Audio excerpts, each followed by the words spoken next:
मैं एक soft drink हूँ। कभी कोका कोला, कभी पेप्सी, कभी कोई और नाम। मेरे अंदर झाग है, ठंडक है, मीठा जायका है। इसीलिए तुम मुझे पसंद करते हो। मगर मेरी हकीकत कुछ और है।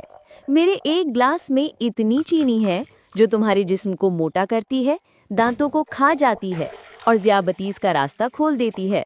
मेरे अंदर मौजूद तेजाब तुम्हारी हड्डियों को कमज़ोर करता है और मैदा जलाता है।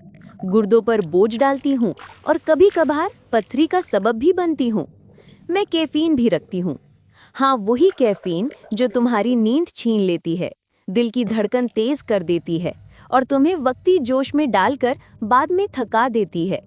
मैं भूख मिटाती नहीं, बस खाली कैलोरीज देती हूँ। यानी जिस्म को गिज़ानियत कुछ नहीं देती, बस बीमारियों की तरफ ले जाती हूँ। फिर भी तुम मुझे बार बार पीते हो।